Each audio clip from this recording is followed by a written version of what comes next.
Bonjour chers internautes de la Maison 2 TV, bienvenue dans votre émission l'actualité phare mu nekk émission boo xam ne dañ leen koy présenté di ci ànd ak ay kàngam yoo xamante ni macha allah seen xam-xam dafa màcc jublu ci côté actualité tey nag ñu ñëwoon a seet si ki nga xamante ni mu ngi wuyoo ci turu madame Awa Ndoye Ndiaye nekk adjoint du secrétaire national aux élections. Bonjour madame et bienvenue. Merci Marème maa ngi nuyu internaute seen internautes yi di nuyu sénégalais yi ñuy seetaan ñëpp di am contenté ci ngeen ñëw boole ma ci émission bi ñu fas yéene waxtaane li nga xam ne mooy actualité bi nga xam ne mooy sévir dans le pays. D'accord kon donc mu ngi noonu présenté wu na ba pare moom ñu fàttali leen rek moom mu ngi wuyoo ci turu madame Ndeye Awa Ndiaye nekk adjoint du secrétaire national aux élections. Donc madame pour ñu xuus ci waxtaan bi suñu première question bu ñuy njëkkee mooy ñëpp xam nañ ni kaaw bi nga xam ne moo opposé entre le député et le leader du parti Pastef bi nga xam ne mu ngi ci turu Ousmane Sonko ak digganteem ak jeune fille boobu noonu gis nañ depuis boobu ba tey wax jaa ngi lëmb ci biir réew mi en plus am na benn rebondissement bi ci am mu nekk la déclaration bi nga xamante ni la fois passée ki nga xam ne moo di jeune masseuse bi jot na ko yëkkati jëmale ko ci askan bi ñu la doon wax yow en tant que adjoint en tant que une partisante du parti Pastef les patriotes naka nga gisee déclaration boobu nga xamante ni Adji Sarr amaloon na ko fi fan yi ñu jàll. mun nañ wax ne xam ngeen ne cooli bi mu commencé dem na ba lu ëpp weer ak lu teg Ndeye Mili ji nga xam ne moo jiiñaate di Adji Sarr génnam nit ñi dañ ko doon xaar waaye waxtaan wi ñun sénégalais yépp dégg nañ ko déglu nañ ko te képp kuy boroom xel xam nga ne waxtaan bi amul benn cohérence maanaam boo dégloo film récit bi di daal scénario dëgg la leen ndur mu mel ni film buñ ko dee ne ko wax ko du lenn nag loolu rek lay ndur te man en tant que jigéen avant may ñëw ci en tant que partisane en tant que militante de Pastef affaire bi feete na boor sénégalais yëpp àtte nañ bu yàgg xam ne mbir mi mbiru caaxaar la ñu tegee ko nele donc ñun sénégalais yi jox nañ ñu ndam ci liñ naan bataille opinion publique mais man en tant que jigéen bi may déglu Adji Sarr du dama ci kontaan wala dara mais dama am gàcce ba pare dama am yërmande jëmale ko ci moom nag en tant que jigéen amoon lu dul ñaar fukki at ak benn nga taxaw ay sénégalais des millions de sénégalais la déglu ngay wax kàddu yu ñaaw yoo xam ne yow sax xamoo pesanteur bi mu am ci sa vie yow boo ci génnee ni la nit ñi di gisee amagoo ay njaboot yaa ngi bëggee amee ay njaboot donc mun nañ wax ne en tant que jigéen gàcce la ma laa ci gën a sentir. beneen chose bu am mooy que ndeysaan ñi ko dugal ci scénario boobu xamuñu ne xale la ñoom seen en lañ jiital mbañeel gi ñu am ci Ousmane Sonko bu weesoo mbañeel gi aussi nu ñu mën a def ba atteindre seen objectif politique pour éliminer un adversaire réel loolu moo leen ci intéressé quitte à ce que bousiller laa wax la vie d'une jeune fille qui était innocente donc loolu c'est juste dommage regrettable ak ruslu man loolu laa ci gis man en tant que femme mais en tant que partisan moom sénégalais yi àtteel nañ ñu bu yàgg xam nañ ne ay caaxaani kese la ay complot kese la nit ñi weddi nañ wax ji Adji Sarr génn gi mu génn dafa gën a setal suñu leader ñu gën ci sant yàlla aussi xam ne lu dul dëgg moom faaw mu génn dëgg moom mooy mujjee saa su ne. D'accord madame dégg nañ tontu yi léegi dañuy wax d'après déclaration boobu nga xamante ni def na ko ba tey dañuy resté ci kaawu on a vu que est-ce que mbir mi neen la parce que tamit kii li nga xamante ni moo di dossier bi dem na ci loxo juge te dañ ne mbir bu mel nii bu demee ba nga xamante ni dossier bi mu ngi ci loxo juge ñi ko séq kenn waratu cee wax tant que yeggu leen ci projet bi ci procès bi wala yoon ba yoon def liggéeyam. mais le fait que ñu bàyyi ba nga xamante ni Ousmane Sonko ñu ngi ko placé sous contrôle judiciaire ak ki nga xamante ni moo di Ndeye Khady Ndiaye di propriétaire salon bi mu soog a jóg moom di def déclaration est-ce que moom déclaration boobu yow derrière la déclaration amoo ci benn soupçon est-ce que il est temps que mu def sa déclaration est-ce que waru ko woon def avant noo gisee déclaration bi. comme niñ ko waxee rek xam nga nit kuy dawal film da nga yor sa timing bopp ñoom jàpp nañ ne noonu ñu def xam nga ñoom ils étaient obligés ñu génn nag il faut que ngeen comprendre loolu parce que li ñu bëggoon mooy procès am. malheureusement li ñu naan bataille de l'opinion publique maanaam sénégalais yi li ñuy xalaat ci mbir mi ñoom dañ koo ñàkk ba pare sénégalais yi ñun lañ àndal. cooli dem ñu bëgg a forcer bëgg ci def complot bëgg a tëj Ousmane Sonko sénégalais yi génne ne déet lii du ci dal lu ñu nangu. tey lan moo ci des nañ ko jéem a rek gën a yàqal rek wax ji moom buñ ko bàyyi mu sedd parce que wax ji da doon sedd looloo tax ñu génn nag. loolu moom foog mu leer li tax ñu génn mooy que cooli moo doon sedd te bëgguñu mu sedd. nañ génn wax tilimal créer ay choses yoo xam ne au contraire mujjee nag dem dugal seen bopp fa lañ mujjee objectif bi ñu si doon am contraire bi lañ am dañoo tax ñu gën a xam ne ñii nag si caaxaan la ñuy dox ba pare dañ ñoo yab ñun sénégalais ak suñu problème yi fi nekk yëpp ñu jël tout un pays pendant presque 2 mois tenir leen en haleine ci wax yoo xam ne ay kàcc rek la dara du ci dëkk bëgg a taqal benn gor. alors que problème mu sénégalais yaa ngi ne gaan ñi dañ ñu amel ak mais nag sénégalais yi nag bañ yeewoo moo yàgg kenn mënatu leen nax ni ñu mën a gisee dëgg ni ñu seen xel lañ yor les médias sont là yu leen mën a permettre à ce que ñu janoog dëgg te yàlla tamit nag bañ injustice mu teg ci loxo bu baax mbir mi leer ñëpp xam ni affaire bi féete maintenant par rapport à ce qui est contrôle judiciaire et cetera. li suñu partisans yi war a respecté li Ousmane Sonko war a respecté ñoom ñu ngi koy respecté ñu def ko maintenant nag on sera ñun en tant que républicain on va suivre l'action comment elle va se terminer tout simplement maintenant ñoom def nañ li ñu war a def defuñu li ñu war a def ñoom la ñun nañ li ñu war rek ñun nañ ko def parce que lañ ne. d'accord mais d'après loolu yëpp bi déclaration bi amee y avait trop de polémique autour il y avait trop de polémique qui tournait autour d'elle tout le temps am na ay wax nit ñi di wax yéen loolu est-ce que wàññiwut seen ngëm-ngëm wala seen pastef bi ngeen amoon avant parce que dañuy wax seytaane waxu dëgg mais yàq na xel tamit y a des souvent da ngay dugg ci réseaux sociaux yi sax gis ñoo xamante ni dañuy jóg di dëggal di wax ay wax yoo xamante ni ci Ousmane Sonko yoo xamante ni loolu est-ce que déclaration boobu Adji Sarr def yéen nan la leen def au fond.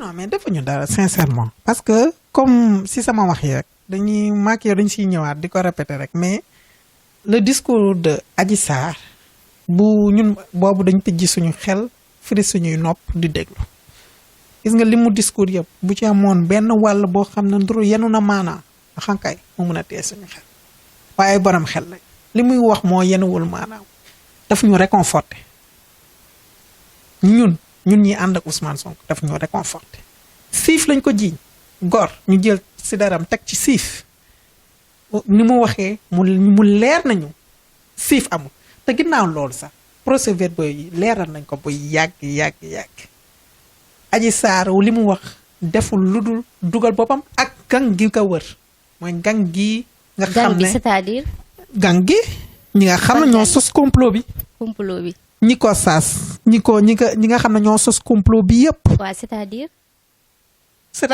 mooy ñi ko sas ñi si cité mooy. kooku sant Mbaye tamit. le beau-frère Sidi Ahmed Mbaye ay toute la lignée moo tax nag gis nga mbir mi xam fan lay amee solo.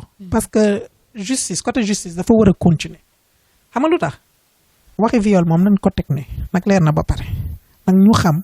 ñen ñoo fi taaf complot fi ba lii judd fi parce que Sénégal tamit nag benn nit waru ko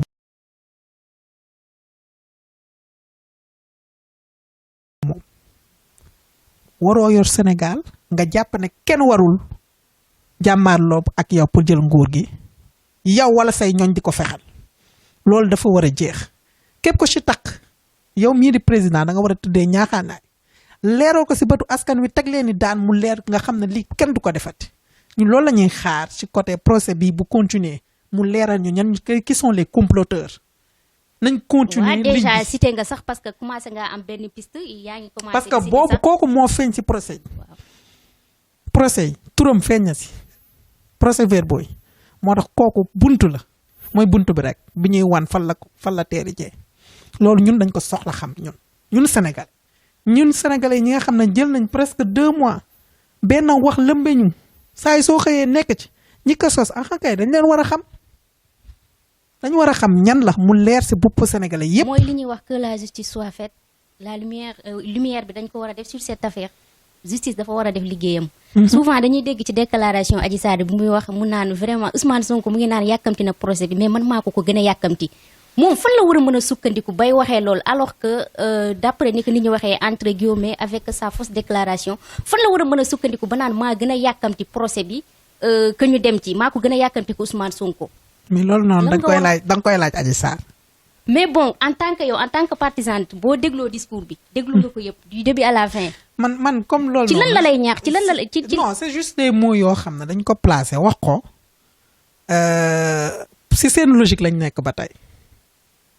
comprendre di gën a wane daal dañoo ànd ak. assurance daal kii la rek leer la rek bluff la loolu la ñuy tuddee bluff looy wax la gëmoo ko waaye jàpp nga ne boo ko waxee mu am lu mu tikke si Sénégalais ba yow mii nga ma koy laaj. d'accord man noonu laa ko jàppee logique la rek buñ teg si seen scénario rek am si seeni objectif bien déterminé du leneen waaye nag Sénégalais lañ fiy fekk. d'accord pour rappel ba tey ñu leen di wax ne ñu ngi toog ak ki nga xamante ni moo di madame Awa Ndoye Ndiaye nekk adjoint du secrétaire national aux élections ba tey moom lañ seq ak waxtaan bi. bon d'après déclaration bi nga xamante ni moom la femme def na ko la fois passée dañuy ñëwaat ci benn question mooy c'est-à-dire dañoo gis depuis xew-xew bi amee ba tey dañoo gis beneen Ousmane Sonko différent que bi ñu doon gis Ousmane Sonko bi nga xam ne dafa xaw a dafa mature di def tout le temps dañ koy gis mu ngi def ay visite di rendre ay nit visite taxawaay boobu ak Pastef boobu mu gën a wane d'après bi événement bi amee xew-xew bi amee ba tey yow loolu yéen en tant que partisan entourage am yéen a ko koy digal pour mu def ko gën a am ak nit ñi lien gën a gagner la confiance des personnalités ou la confiance des Sénégalais yéen a ko digal wala loolu dafa bokkoon naka jekk ci principe de politique am. xam nga man génn Ousmane Sonko yi benn mot laa koy résumé mu leer muy reconnaissance xeex bi dafa metti woon ñëpp a ci jàpp ñi mu seeti ñëpp. ku ci waxul jëf nga ci te nag jaan boobu ñu waajaloon ñoom Karim ak ñoom Khalifa moo doon naroon dal ci kawam Sénégalais yi jug nag moom nag jikko gor rek la def ba muy metti nit ñi dañoo génn jàppale la buñ la jàppalee ba ndam am nga war a mën a génn saafonteeg ñoom remercier leen man noonu laa ko jëlee c'est juste un acte de reconnaissance. d'accord gis nañ tournée bi mu mujjee de am na tournée bi mu musoon a def parmi ces tournées mu defoon ko ki nga xamante ni moo di ancien maire de Dakar mu yoo ci turu Khalifa Sall demoon def une visite de courtoisie bëggoon nañu booloo nekk amala benn opposition bu dëgër un véritable front de l'opposition pour mën a ni ñu ko waxee d'après ces mots ñu mën a dindi régime bii nii nekk en place yow noo ko gisee est-ce que lii bu ko Ousmane Sonko teeloon di def avant xew-xew bii di am dem pour ñu def benn coalition ñoom entre ñi nga xamante ni ñoom ñooy opposition bi ñu nekk benn say xàccandoo dóorandoo lu ñuy wax c'est dans l'union qu'on retrouve la force est-ce que bu demee woon nii avant konoon Ousmane Sonko lu ko écrasé dina yomb entre guillemets parce que on ne va pas dire qu'il est écrasé mais entre guillemets est-ce que bu demoon di ànd ak ñu opposition bi bu ñu defoon benn bloc daal est-ce que konoon def ko lii dina yomb wala lii bu amoon tam est-ce que dina jël ampleur bu mu jël est-ce que na fi yegg si est-ce que lii waru ko woon def avant. xam nga opposition yi quand même yàgg nañ di daje quand même. front de résistance nationale ñun ñii dañ doon dem si marché saa bu woote woon marche ñun ñii dañ doon dem donc ça veut dire opposition bi yàgg nañ di daje maintenant combat bu nekk dafa am ampleur bu muy laaj combat bu nekk dafa am dayo bu muy laaj te loo dund romb expérience de plus la. fi ñu jëm nii xam nañ ne lu benn affaire bu ñëpp xam mooy pouvoir moom dafa mës a am doole mais nag ñun Sénégal te pouvoir bi moom li mu jugtee moom da koo wax wàññi opposition ba du mën a exprimer Macky Sall moom dafa bàyyi préambule constitution bi nga xam ne dafa may doyo opposition nag mooy signe de vitalité de la démocratie moom mu jóg ne day wàññi dooleem ba mu nax saay donc opposition xam nga tamit mënuñu bokk tout le temps gis-gis bu ñu bokkoon gis-gis bokk parti. bokk parti. différence yi mënul ñàkk. divergence yi mënul ñàkk. te nag loolu mooy symbole démocratie quand même pluralité des idées loolu moo ci am waaye nag bu xeex jotee ngir démocratie opposition bi dañuy daje dayoo xeex bi nu mu toll doole gi ñu gën ko yokk jëlee ko noonu. d'accord ci tournée yooyu muy def ba tey it damay yenn saa yi da ngay dégg ay wax yoo xamante ni dañ naan peut-être def na ko mais defu ko naturellement peut-être dafa tiit wala ci situation bu mu nekk moo tax muy gën a dem di àndandoo ak nit ñi nga xam ne ay personnalité lañ ay responsabilité lañ ngir mën a gagner seeni confiance ba la fois passée sortie bi mu mujjee def rendre visite ki nga xamante ni moo di Ahmed Khalifa Niass te la fois passée génne woon nañ ay archives am yoo xamante ni bon ñoom ñaar seen début peut-être xawoon nañoo sullante ay mbóot daal mu tëb dem rendre ko visite kooku jël kàddu yu rafet teg ko ci kawam sénégalais yi gisee ko beneen anam ne Ousmane Sonko il paraît que day def politique ci kaw politique li muy def c'est pas naturel yéen loolu nu ngeen ko jàngatee. c'est pas naturel yaa ko xalaat wala sénégalais yi bon xam nga aussi am ku mel ne Ahmed Khalifa Niass quand même xam nga nit la rek bu taxawee ne Ousmane Sonko ku ko laal loolu am na fu mu yegg Ousmane Sonko wax jooju ba mu jaral ko si xeex bi comme je t'ai dit xeex bi dafa metti woon lu ne xajoon na ci. lu ne xaj na ci kay parce que y a des pertes en vies humaines. waaw destruction des dégâts. te ba tey mu ngi woy parce que pareegul xamuñu. te kooku donc mu jàpp ne wareef la rek mu dem fa parce que nag kenn mënul dëkk ci ay de. d'accord ay moom kenn mënu cee dëkk. ku woote jàmm fekk ko si jàmm. nga matale ko nag. waaw kon yéen daal da ngeen a jàpp visite yi muy def yëpp visite de reconnaissance. de reconnaissance visite de reconnaissance ce sont des personnes yoo xam ne. que ce soit les mouvements citoyens coalition jot na tous les mouvements citoyens les personnalités religieuses ñi nga xam ne jug nañ et cetera ñëpp taxaw def benn say pour que yoon ngàdd gi mu jël bëgg la ko doo ñu ne du ci amee. mais ñoon nag boo dee gor nag nga dem delloo leen njukkal ci xeex bi la xeexal ba tëjuñu la. d'accord ku xam homme politique xam ko ci déplacement surtout ay voyages envers l'extérieur. Ousmane Sonko actuellement ñu ngi ko placé sous contrôle judiciaire c'est-à-dire dañ koy surveiller il est suivi amatul liberté bi mu amoon ni mu doon tukkee di dem di ñëw loolu lépp dajaloo ci moom buy wax dañ koy bàyyi xel parce que il est suivi loolu est-ce que du am ak ay njeexantal ci carrière politique am wala démarche politique am du ci am ay conséquences yoo xam ne day néfaste. bon Ousmane Sonko je pense que. contrôle judiciaire c'est-à-dire du nekk benn impact daal. jour bi mu génnee déglu ngeen ko. nee na politique la kenn mënu ko teree mu def politique am. wax jooju nag tëj na lépp. tëj na lépp mais bon déjà il est sous contrôle judiciaire. dégg nga li mu wax dafa taxawaak juge bi. nekk je suis un politique. te kenn du ma teree ma def sama politique. wax ji leer na. kon patriote boobu muy woote woo dafa mel ni wuyoo na ko. patriote la moom. d'accord ñun ñi ànd ak moom di ay patriote sénégalais yi tamit bëri ay patriote même bu ñu farul si ñun. d'accord kon yéen amu leen ci benn njeexantal wala jiifi jaafa que lii daal nekkul obstacle ci carrière am. te sax am nga loo wax lu am solo ne nag dafa tiit non au contraire. waaw parce que y a des gens ñi koy jàppee noonu parce que. dañ naan habitude bi gisuñu ko woon c'est malheureux qu'on passe par là quand même parce que am nañu si ñàkk seen bakkan. que ñuy jaale famille. di feddali ne mettit gi ñu ngi koy bokk ak ñoom ba tey. c'est malheureux ce qui s'est passé mais. cette histoire là aussi dafa yokk sympathie si suñuy rang quand même parce que énormément de personnes léegi ñu ngi ñëw di gën a adhérer au projet donc dites-vous que Ousmane Sonko plus que jamais n'a jamais été politiquement poids bi mu am ni mosu koo am. au contraire kon mën nañu wax ne benn buzz la ko apporter daal dañu jógoon. non xam nga buzz moom lan mooy catu buzz. c'est passager. passager du yàgg. te ñun nag caaxaanuñu dañuy jëli réew mi looloo ñu fi baax réew mi la ñuy jël teg ko ci yoon looloo ñu dugal ci politique bi donc ñii di wax ay Ousmane Sonko dafa bëgg bës ñooñu dañuy caaxaan rek ñun caaxaanuñu de dañuy politique jël réew mi teg ko ci yoon. d'accord mais Ousmane Sonko par exemple Ousmane Sonko bu njëkk ba ak léegi buñ ko dafa am benn différence parce que bu njëkk dañ ko doon kiyee sax di ko woy naan Ousmane Sonko est un prématuré entre guillemets mais léegi dafa wone benn maturité boo xamante ni bon ci ay gestam ay waxam ay rendre déplacement yu muy def ak tournée yi muy def loolu lépp mu nekk loo xamante ni sénégalais yi bon jàppewuñ ko loo xamante ni lu naturel la am na ñu naan peut-être day jéem a résister physiquement nii mais au fond de lui il est peur.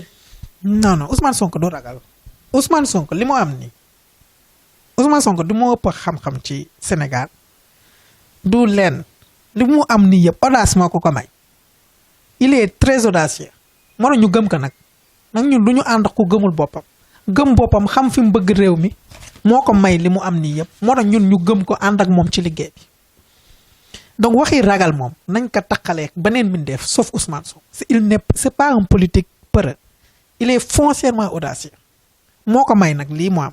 fit la rek lii da ko gën a dolli lii dafa mel ni lii da ko gën a dolli fit mu gën a wane boppam. xam ko mu doon mais lii boo génnee sax boo seetloo même discours am bi daf ci wax lu am solo mooy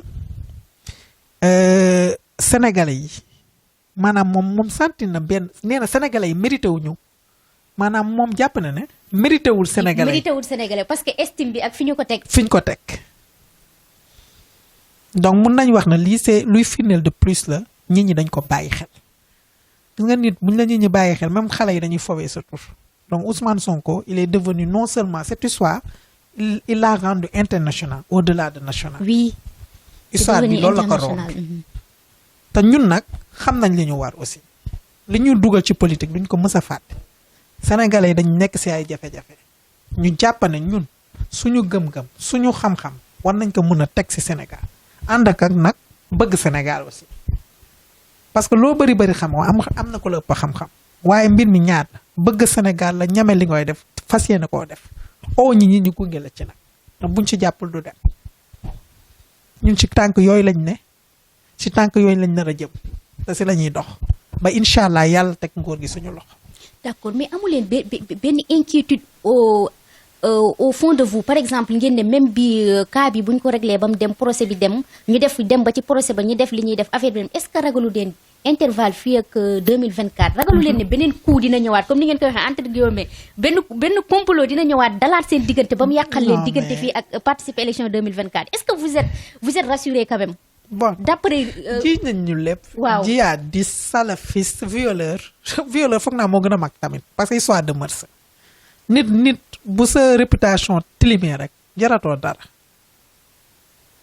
donc gisuma lu gën a mag lii lu mun a amaat te duñ ko dégg lii neen waxan dëgg c'est pendant plus d'un mois. musul yomb mais nag ñu ànd ak gëm-gëm ak xel buñ ci génne yàlla jàpp nañ ñu génne ci te am na benn affaire booy wax nga ne Ousmane Sonko prématuré. manque de maturité. buñ ko comparé Ousmane Sonko il faut pas oublier qu'il a 47 ans. En 2024 il aura 50 ans Ousmane Sonko du xale. les années filent. il aura 50 ans en 2024. 50 ans yàlla yonent bi la jël jox ko àdduna ak te 40 ans la ko joxee. 40 ans la defee révélation bi. 40 ans. mu war a doxal mission.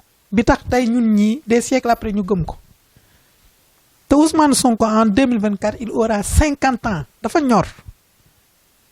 boo demee bàyyi 70 ans c'est que li ngay sóor day bëri trop te fi Sénégal toll. décision yi muy laaj pour avancer faaw nga ànd ak ceeg benn fit bi. te loolu foog mun nañu wax ne nga nekk ci diggu dóom. nga xam ne di nga utiliser sa xel pour moytu yenn yi mais tamit fit gi day continuer des fi ndax xam nga ne lii faaw nga def ko mooy indi résultat yi ngay xaar. Sénégal yi dañ naan booy bi xale bi mais il aura 50 ans loolu foog ma fàttali ko Sénégalais yi. 50 ans tu n'es plus jeune. d'accord ku am 50 ans dafa war a mën a jiite réew. surtout réew boo xam ne 67%. maanaam fukki sénégalais yoo jël. mën nañu wax ne juróom-ñaari presque amuñu 35 ans. ay jeunes lañ. donc ku am 50 ans war na mën a diriger réew mi. te boo jëlee si Kagame bi mu koy jël les 54 ans la Macky Sall bi mu koy jël. d'accord mais boo déggee nit ñi naan Sonko prématuré waxeewuñ ko ci côté âge mais par exemple côté système bi mu yenu moo diis. non xam nga compréhension la gis nga système boobu. système boobu dafa ñëw xam ne dafa renverser système bii nekk fi te ñu ko jiitu jëloon nañ ko te génnuñ ci moo tax ñu ne système boobu moom da cee ndaw c'est-à-dire moo ko mag. système bi muy évoqué mu bëgg ko mettre en place dafa diis si moom.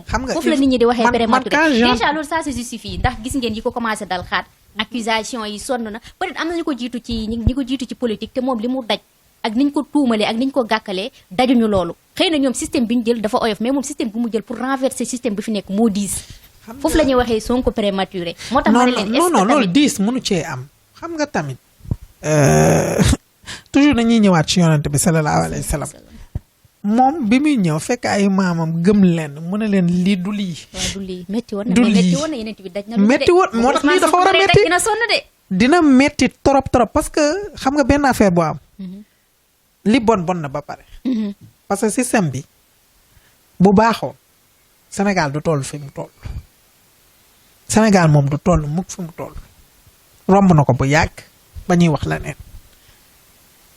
c'est pas parce que nag day doon lu metti c'est pas parce que xeex bi day metti que ñun duñu jéem pour ngir suñu bopp li ñuy def pour suñu bopp la de Ousmane Sonko ñi koy xeex sax li muy xeex pour ñoom la ak seeni sët ba si le président Macky Sall. mais xamuñu ko feebaru nguur moo doon téye dañ ne bu la téye en général sa xol day gumba doo gisati bët ngay gisee te boo demee bay gisee xolu bët mooy loolu lu bëri doo ko gis. xam nga àdduna gis nga nit li nga jàpp ne mooy yoon mooy sa wareef ci ngay ne nga dëggu ci nag ànd ceeg fit li nga jàpp dëgg boo ci ne ànd ceeg fit da ngay ànd ak yàlla maintenant nag li nga koy comparer ak ñeneen ñi ko doon def xam nga je pense que peuple bi. peuple sénégalais yi aussi ils en ont marre que suñu amee kenn ku prêt. parce que mbir mi ñi comprendre nañ ko de. ñii di diriger ak ñii diriger wul ñëpp xam nañ fi muy sooxee tout le monde le sait. loolu moo tax ñuy teg matu disposition yi à place ngir mën a suuxal. tout le monde le sait maintenant peuple yi nga pare pour def ko pour xeex wala nga bañ a pare boo gisee ne xeex bi metti na nga ne xaama aar sama bopp aar si ñi ma gën a jege ñu dund si nguur ci dem sénégalais continuer si seen naxsaay si mettit wala nga ne noo day jeex waaye noo day jeex boobu suñ Ousmane Sonko a compris une chose importante à chaque jour mu wax ko gis nga moom dong dee moom dong wala ñun ñi ànd ak moom kese dara du changé lii di changé mooy sénégalais yi pare ne faaw ñu gunge ñu moom boo seetloo dëgg déjà am na loolu commencé na ko suñu combat loolu la pour que xeex bi ñun ñëpp def benn say ñun sénégalais yëpp buñ d'accordee ne nii muy doxalee lii la moo ñu si mën a génn ñëpp bokk xeex ndam rek am waaw dafa mel ni sénégalais ñu ngi gis seen foofu parce que ñun boo seetloo ñun loolu mooy suñu objectif fexe ba ñëpp éveillé pare nag pour gunge mu dem ñëpp puusandoo ñun kese Ousmane Sonko kese dara du bouger il faut que sénégalais yi bokk ci. moo tax ma ne la est-ce que du ngeen xaaraat yeneen complot cas yu gën a pire yi parce que yombul. non mais lenn am na dafa diis yombul. lenn am na mooy mais bu ñu fàtte benn affaire yàlla mooy joxe nguur. dëgg la. àdduna moom boo xamee loolu da ngay noppalu. da ngay noppalu. yàlla mooy joxe mais du tere nga def sa yitte tamit. da ngay def li nga war a def def li nga def li des nga bàyyi ko ak yàlla. li si des nga bàyyi ko ak yàlla. te lépp lu pare. xam nga ñu dem ba waaj la taxal la lii. ay nit dee taxul ñu reculer xam nga ñooñu pare nañ pour lépp donc yow foo jaar di nga wàcc sa bopp. foo jaar gën a defaraat sa toogaay. ngir nag xam ne noonu duñ jóg waaye nag li la tax a jóg booy xalaat ñi lay xasal doo mës a yegg fi nga jëm de. foo jaar ko ci yoon bi pour yegg jëli ko te nag Sénégal tamit dafa mérité à un moment donné ñu jël les décisions qu'il faut. sincèrement nag les décisions qu'il faut pour que au moins dans 2 ou 3 générations ñu am les fruits qu'il faut mais ñun ñii di dund fii waxuñu ne suba dañuy xëy rek Sénégal mu changé mais nañ nekk ci dëkk de justice parce que pour man am na yoo xam ne ay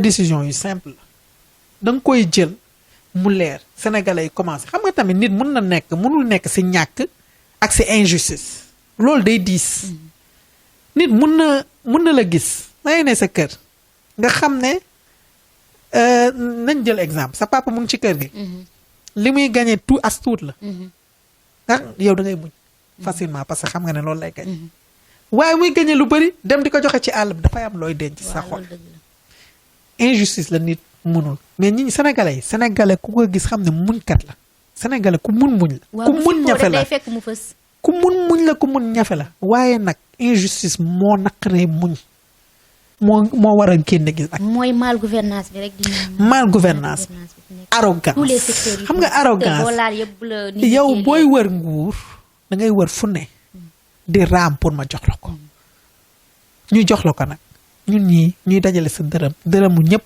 jox la ko sooy génn tali bi ñu xàll yoon bi nga jàll soo bëggee ngoon dem fi gën a sori ci dëkk bi avion spécialisé lañ la jox mais loolu ngelawaay bàyyil xel ñi lay jiite ñi la jox seen alal yow daa boo jaaree si ñoom rek def promesse waaw naa def lii naa def lii naa def lii alors que sénégalais yi ñu ngi ci mettit faj mi dafa gën a cher wax ko ñàkk koo wax dafa gën a cher leneen ak leneen jàng bi xale yi mënuñu am quantum horaire bu normal mu doon problème bu continu professeur yaa ngi grève et cetera y a énormément de problèmes ci Sénégal et que dafa jot ngir yàlla nguur yi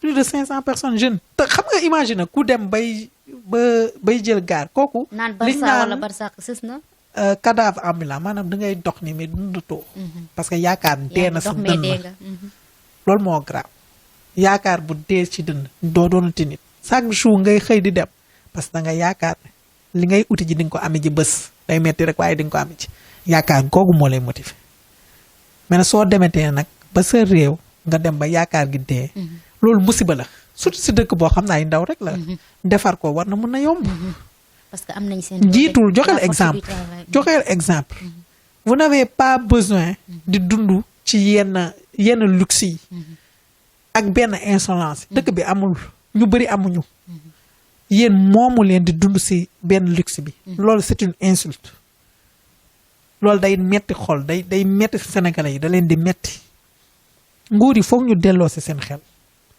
te période bi léegi lu mu bëri lan la 10 ans 12 ans qu'est-ce que 10 ans 12 ans dans une vie doo bàyyi sa xel rek def li nga war a def jéem sa ket da ngay jéem nag dañuy fipp di waxu 3e mandat dañuy jéem ñoom xam nañ ne dootuñu ko waxati ñoom moom bii moom ak vague bii moom dafa rombaale waxi 3e mandat ñoom xam nañ ko ba pare ñun côté boobu leneen la ñuy wax mais 3e mandat moom jeex na te 3e mandat lañ bëggatul si képp président bu ñëw kon comme ba si ñun ñi 3e mandat moo waratul am parce que boo xasee bay yàgg tàmm rythme bi tamit da ngay def sa bopp buur te falatuñu buur ay président la ñuy fal jóg pour liggéey réew mi suñuy serviteur la maanaam suñuy mbindaan man président yi yooyu laa leen jàpp suñuy mbindaan ñoo leen di fay lépp lu ñu am ñun la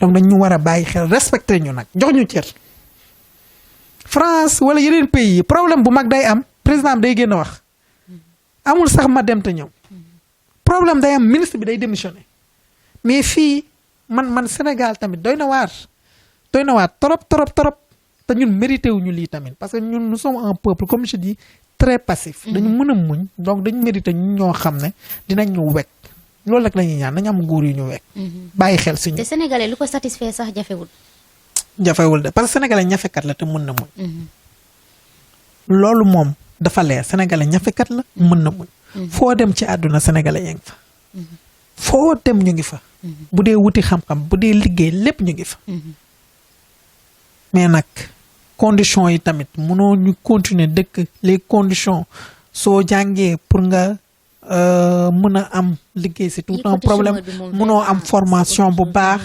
boo amee bëggee entreprendre pour que nga mën a jot benn fonds pour mun tijji c'est tout un problème boo góorgóorloo ba am fonds bi ñu rey la duñ la gunge duñ la accompagner ngay fay yenn impôts yu ëpp yi tamit yooyu du aider à ce que entrepreneuriat bi am doole parce que entrepreneuriat dafa am doole ci réew moom mooy absorbé par exemple man dafa c'est simple yow gerte par exemple benn maire buy jël mu dem ba mën a am benn mini structure bu ko mën a permettre à ce que gerte boobu mu def ko tëgg on l'utilise mais transformation boobu si la koy def mu paqueté ko paquetage boobu chaîne la en fait kii di defal paquetage bi moom machine bi mu koy walee ki koy entretenir et cetera ay chaîne ba mu yegg ci commercialisation bi tout ça c'est une chaîne loolu bay emploi la nit ñi xel mi mu ngi fi xarañte fi mu ngi fi mais comme mettre en œuvre mooy problème nit ñi dafa mettre ko en œuvre parce que les moyens yi ñoo metti nga am des fois pour que nga mën a accéder au financement c'est pas véritablement facile te loolu nag dafay freiner l'entrepreneuriat. Du moment que l'État ne peut pas embaucher tout le monde, il faut au moins que les conditions soient facilitées. Pour que le maximum, même si tout le monde ne peut pas le faire, le maximum arrive à créer une entreprise. Entreprendre eux-mêmes. Entreprendre et absorber 1, 2, 3, 10 chômeurs. Mu doon ay plusieurs chaînes yu fi nekk. Pour moi, c'est ça qui peut jouer réellement dans absorption du chômage. D'accord. Mais xam nañ ko de li ñuy wax nii nguur yi xam nañ ko bu baax. ñu ko gën a xam fuuf. C'est que nag manque de volonté moo ñu jàmm manque de volonté politique. su suñu dirigeants yi moo ñu manqué ñun Sénégalais. dañuy bëgg rek def affaire yi avancé. ñun nag gëm nañ ne avec notre leader avec notre projet. il est bien possible que ñu mettre les rails. ma loolu mën a am. ñu yeewaale Sénégalais yi ba ñu am esprit d'éveil. non Sénégalais yi commencé nañoo yeewu li fi jot a xew boo xoolee rek di nga xam ne de veille de garde. ils se sont réveillés. waratoo toog rek. di seetaan. naan dina baax ba ñun ñii man je serais très content bés bu ñu yéegoon ci nguur gi Sénégalais yi taxaw ñu xam ne Sénégalais yi na xippi nañ seen bët duñ ñu may dara. parce que loolu la Sénégalais yi war a continuer. bañ ci taay nag. parce que seen yëf la nguur yi. ak lépp lu am ñoom ñoo ko moom. seen yëf la dañuy dénkaane rek bu leen doyatu ñu foqati ko jox ko keneen te loolu nag dañ ko war a taxawee saa su ne. D'accord mais yow par exemple le fait que engouement bi ngeen am nit ñi luñ tëbata bëgg les patriotes bëgg li nga xamante ni moo di parti Pastef jeunes yëpp foog ne daal peut-être changement buy am ëllëg ci yéen lay jaaree est-ce que yéen loolu nekkul benn lourd fardeau ci yéen du leen def cas parce que tamit li ñuy wax confiance dafa rëy. te souvent dañ naan homme politique yi souvent bu ñu bëggee campagne wala ñu bëgg a jël réew mi mën nañoo def ay promesses ba attirer jeunes yi mais une fois accéder au pouvoir bon il oublie tout yéen loolu est-ce que yéen say du faral di ñëw ci seen bopp ngeen ciy xalaat. xam nga. ak engouement bi ngeen am ni leen jeunes yi toppee suñu manifeste. ñi créé parti bi appel aux patriotes la tudd. ñi gëm seen réew. waaw ak ñi bëgg seen réew. ñu ne. jàpp nañ ne képp ku bëgg réew mi war na mën a ñëw bokk ci bii projet. slogan bi lan la. le don de soi. sa bopp ngay joxe. pour réew mi. ndax xamoon nañ ni du yomb kon lii yëpp dafa mel ni visionné woon ngeen. le don de soi ci bépp fan. le don de soi. pour réew mi. maanaam ñi ñuy woo ñu ñëw. bu ñëwee commençant ba ci ñun foog ne. si la ñuy gañee ñoom seen bopp dañuy nax seen bopp. ndax mbir mi bataille la. mbir mi. xam nga pour lan la. da ngay xeex pour réew mi. sa alal sa temps sa intérêt personnel yëpp nga teg ko ne la ray ko jiital intérêt général. pour réew mi sa alal. sa temps. Pastef moom mooy parti cotisation. dañuy cotiser rek. ah bon. cotiser rek lu xew dañuy cotiser siège dañuy cotiser. les militants ne font que cotiser. da ngay gis ku nekk cadre nekk militant di cotiser si. militant bi di cotiser ci cadre dañuy cotiser. kon yéen on prend le temps mais da ngeen a ñëw pour dépenser. non ñun dañu jàpp ne projet bi. si on a des activités à faire. c'est à nous de faire que ces activités se réalisent. moo tax l'autre jour sax même nemmeeku tur bi muy am. c'était comme ça dans la journée quand on a récolté 100 millions. et bu ñëwaatoon am dañuy ñëwaat daf koy am tout le monde va donner. parce que les Sénégalais. mais am na ñoo xam ne bokkuñu Pastef di joxe parce que dañ jàpp ne projet la parce que c'est un projet. projet nag boo ko déggee benn entreprise la. boo xam ne dafa am vision bu claire avec des objectifs clairs avec un mode d'exécution. et de suivi. bu ci am. loolu la Sénégalais yi gëm. attention les gens croient au projet gars yi dañu gëm projet bi. dañu gëm na lii chance la projet bi ñun ñëpp ñu bokk ci.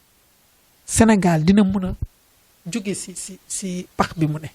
parce que ñun jàpp nañ Sénégal newul si suuf dafa gasu. ci kàmb la dugg daal ci kàmb la dugg. te foog ñu jëlee ko ci kàmb.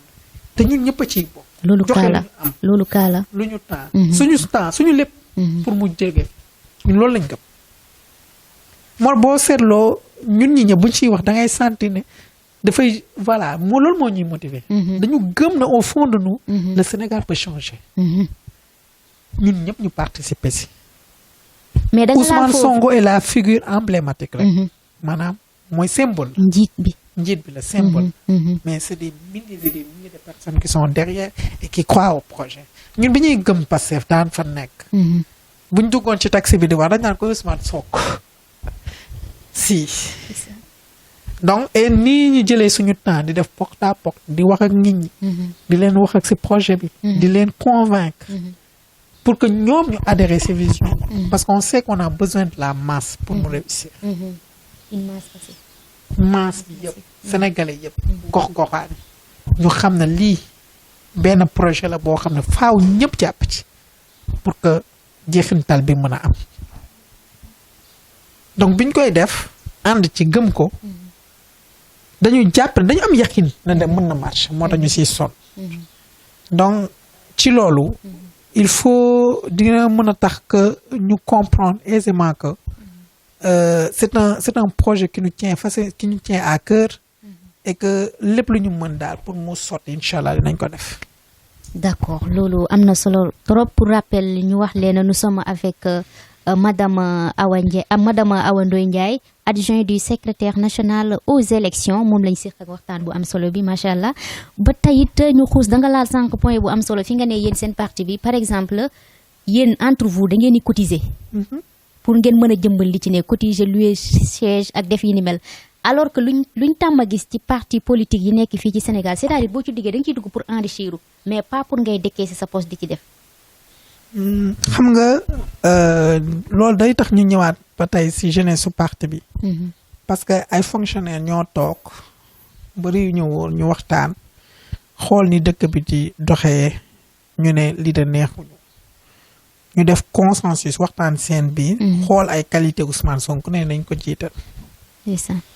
noonu la demee léegi bu loolu amee ñu wax ñu lu leer ñun tamit képp koy adhéré ñu ne la fii de ñooñ di dajale ñëw xam nga ne musul Ousmane Sonko musul nekk ministre. waaw ñooñu fa nekk musuñu occuper poste de responsabilité yu leen mën a permettre ci système bi nu muy doxee bien sûr parce que un ministre ne doit pas être riche nag sincèrement. waaw loolu la nit ñi di wax. si système bi nu muy doxee loolu lañu fi gis nag c'est le cas contraire. si système bi nu muy doxee. ñoom occupé wuñu poste yoo xam ne war na leen mën a permettre à ce que ñu am de l'argent donc ñoom seen biir ñu tàmm. ba ñoom dañ koy def ba léegi. le bureau politique benn affaire day xew ñoom ñu génn cotiser def ko.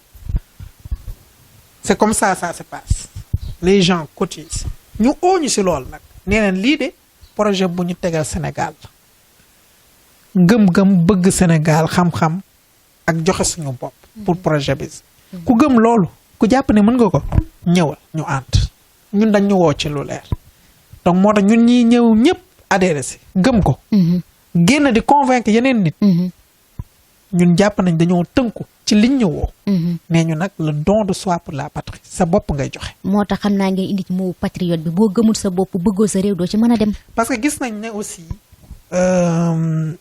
fi àdduna toll wala bu ñu jàngatee ñi fi jaar seen histoire yi ñu fekkeewul parce que nekk nañ ndaw wala yi ñu fekkee wala fekk yoo xam ne juddooguñu sax waaw mais di nga dégg seen histoire li ñu seetlu ni mooy décès parce que munoo am yàlla mënu la may plus de 700 kilomètres yoo xam ne ndox géej jën la rek ndoxu géej la rek nga mën ci def activité yu bëri nga am ay suuf yu nangu nga am pétrole am gaz nga am jeunesse bi nga am jeunesse et tu ne te développes pas c'est un problème loolu problème la te nga am nit ñoo xam ne sénégalais yoo xam ne comme suñu li ñu wax sànq rek foo dem ci àdduna di nga leen fa fekk ñu doon ay kàngam ci côté bu ne muy science muy lu ne xam-xam am lépp am mais lu tax développement am ñu jàpp ne manque de volonté la mais pire encore manque de patriotisme la maanaam bëgg bi nga war a bëgg sa réew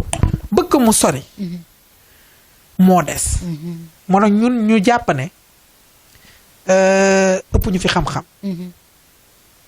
njëkku leen fee créé parti njëkku ñu fi leen waaye jàpp nañ ne ñu sax ci bëgg réew loolu moo manqué pour que mbir mi aboutir moo tax ñu oo ñëpp foofu nag lépp lu ñuy jaay am na keneen ko ko am bu dee alal par yeneen parti yi ñoo ëpp alal duñ la ñu rek dafay am xam-xam. Sénégalais yi ñi am xam-xam te defuñu sax politique. bëri nañ.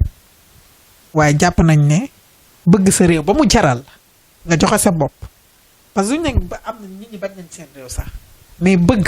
mais loolu dafa feeñ sax lors des manifestations exemple boobu dafa wér parce que am na ñoo xam ne perte nañ seen bakkan ci loolu ci bëgg seen réew xeex injustice. xeex démocratie. léegi bëgg sa réew boobu noonu. moom jàpp nañ ne. moo doonoon lii manqué. wuyu si na leen kon. bëgg sa réew bi les partis wuyu si na leen. il faut que ñu bëgg Sénégal ñu développé ko. parce que lépp nag mu amoon na fi te ëppalewuñu ko.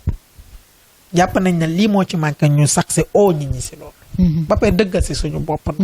ba Sénégalais yi bàyyi ñu xel ba fi ñu toll nii. parce que nag 6 ans ci ginnaaw. 3 ans ci ginnaaw xamuñu woon Ousmane Sonko bu baax. donc dañoo sax si yoon bi rek gëm ne lii la ba nit ñi ñëw. d'accord yéen léegi ban message ngay lancer ndaw yi ngay lancer ñi nga xamante ni bëgg nañ leen topp leen di leen bàyyi xel di leen teg bët bu ñu leen tuddee jaral leen a xeex ba ñàkk ci seen bakkan yow ban message nga leen di lancer affection boobu ñu am ci yéen détermination boobu ñu am ci yéen ak yaakaar surtout yaakaar bi ñu am ci yéen loolu nan ngeen koy jàngatee ak ban message lan ngeen leen di jox au retour. bon mooy que ñu rester mobiliser. ak lu métti métti ñu toog. ñu mobiliser rester mobiliser boobu taxaw rek xeex pour seen démocratie lu mu laaj aussi ñu continuer ci mais beneen chose bu am solo mooy ñi ko mën te nekk ci ñu gën a góorgóorlu ci xam-xam bi ñuy sàkku wala liggéey bi te ñu gëm réew mi ne mën naa neex. réew mi mën na neex ak jamono yi ñuy dund. guddi yi ñuy dund yëpp réew mi mën na neex dañ ko gëm que réew mi mën na neex. yaa ko promettre. mën na neex. mën na neex ci kaw ñu mobiliser wu. ci kaw d'abord ñi fi ne ñu gunge leen ñu jële fi. ñi fi ne ñu gunge leen ñu dem. ñu dem 24 soreetul. ba pare nag ñu tànn ñi ñu war a tànn. ñun ñëpp ñu bokk liggéeyandoo. la main dans la main. ñun ñëpp ñu bokk liggéeyandoo. ku fi taxaw nee na suba. dama lay yóbbu àjjana mu ngi lay nax. mu ngi lay nax ndax boo garanti lut boppam àjjana sax bay dugal keneen àjjana. li am solo mooy. yow nga xam sa wareef nga ne ci. xippi nag bu jotee nag bañ bu ñu falu ba nekk fi ñu war a nekk ñun parce que jàpp nañ ne yow ñi ngay wax mooy ndaw yi gëm Pastef ngay wax. waaw ndaw ñi leen di bàyyi xel di leen di suivre. nga gëm Pastef gëm Ousmane Sonko ba mu falu. mais da nga koy gunge. gunge ko ci liggéey. gunge ko ci citoyenneté. ni da ngay bëgg sa réew. ni da ngay am ay say acte civique. am say principe. am ay principe. nga dox ci civisme. dox ci citoyenneté. dëkk bi lu mu laaj nga bàyyi nga ñëw. nga gëm ko nag xam na lii dina neexi xam na wàll di nga am wàll goo ci moom. mais wàll gi ci ëpp du pour yow mais pour say njaboot. kon yéen gis ngeen ni système bi tant que mu ngi nekk en place Sénégal du gaaw a émerger. wala ci kàmb bu mu dugg du fa mës a jógee góor d'après sànq li nga wax. du ñu ñoo ko gis c'est factuel maanaam fee la. fee la bu ñëpp di gis. bu ñëpp gis bu ñëpp di dund en fait fee la bu ñëpp di dund mu continuer di continuer ñun ñu jàpp am na ñeneen parti politique yi fi nekk. ñu jàpp ne. mais le problème c'est pas les personnes. mais méthode yi ñu teg ak modalité yi ñu teg ak ni ñu koy doxalee. moom mooy engrainer. maanaam mooy engrainer daal. le fait que ñu mënoon jugee si kàmb gi ñun loolu lañ jàpp dañ naan système bi. c'est ça qui moom moo koy naj daal ba jug bi ñu war a jug mënuñu ko jug ñun ñu jàpp ne problème moom kenn du ko mu góom boo bëggee mu wër. mënoo ci nekk rek di raay di dem. faaw nga faj ko. ñun jàpp nañ ne yoon bii la ñu gëm si suñu bopp nag jàpp nag gënuñu fi waaye dañoo gëm ne li ñu yor. moo gën bu ñeneen waaye pas ñun ñoo fi gën. d'accord madame suñu dernière question dañ ciy ñëw mooy par exemple gis nañu déclaration bi nga xamante ni Adji Sarr def na ko la fois passée mu doon loo xamante ni sénégalais tàmmul di ko gis ndax Sénégal dañ ne dafa nekk dëkk boo xam ne dañoo garder seeni mœurs dañoo am aada ak cosaan ak yoo xam ne dañ koy bañ mais moom elle s'est pointée devant la télé devant tout le monde.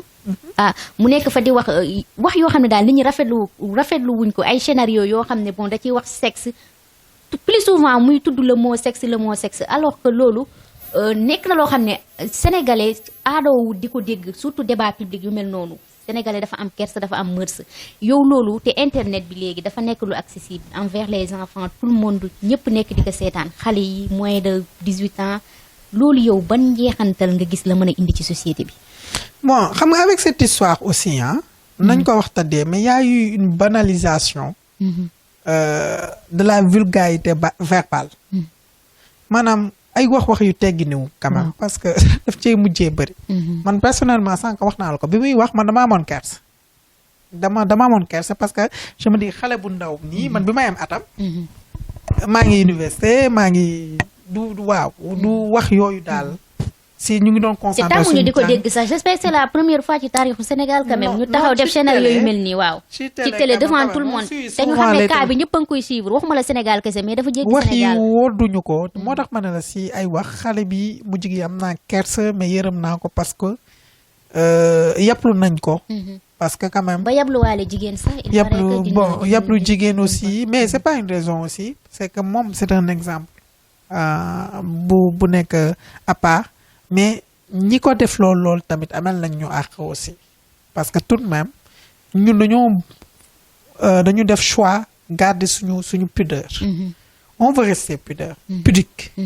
En tout cas en public ñun Sénégal. loolu lañ baaxoo. On veut rester pudique. En public. wax lu jëm ci ay awraak et cetera wax dëgg yàlla du wax ju ñuy jël. ne ko fànk ci télé wala ci. ba pare télé yi teg ko teg ci ne ko fang waaw lii c'est dafa ruslu te ñu ngi ñaan yàlla genre wax yi daal ñu musal ñu si bañ jëlati ko di ko teg ci télé yi ñu yokku gàcce parce que ñun Sénégal tamit on a énormément d'urgence à gérer lu jël di wax si ay wax yi waaw ay sexe ak yooyu daal ñu ngi jégalu aussi si kàddu. d'accord kon c'était un grand plaisir ñu seqoon nag waxtaan bi ak kàngam bi nga xamante ni mu ngi wuyoo ci turu madame Awa Ndoye Ndiaye nekk adjoint di secrétaire aux élections ñu di ko jaajëfal bu baax a baax vraiment kontaan nañ ci moom répondre na suñu question yépp ci anam ni ñu ko posé ñu koy bàyyi rek mu tàggatoo ak suñu cher internautes yi. bon li may wax rek mooy dañoo sonn ci report élection yi wax dëgg yàlla élection yi nguur yi moomuñu ko sénégalais yee ko moom ñun bi ngeen di ñëw xaw ma gis ngeen ne yoonu mbaaw bi dañ koo baare nii. trop de déviation. problème bi lan la benn tronçon bu matul 2 kilomètres. utu daaw ba léegi ñu koy defar quand même. Ah bon? ut daaw ba léegi ñu koy defar. c'est véritablement excessif mooy que ñun dañoo soxla suñu maire yi maire gox-goxaat yi suñu amul yéene wala respect ci seen population yi nga la waaye nañ ñu may nañu respecter suñu calendrier républicain nag ñu mën a changer saay suñu neexee suñu maire yi élection yi nguur yi moomuñu ko sénégalais yi ñoo ko moom bu ñu falee nit ba kooku doyetu leen bu waxtu ba jotee am nañ droit changer ko parce que ku ñu fal duñ dem di la déjjati élection rek la ñu am. 2 ans nag de plus 2019 ba 2022 c'est excessif 3 ans de plus. yenn yi vol la en fait siif la. vol dégusté. dañoo siif dañ ko siif. parce que confisqué la ils ont confisqué le pouvoir local. c'est pas pour eux ñun Sénégalais yi dañu bëgg changer suñuy maire nañu respecter.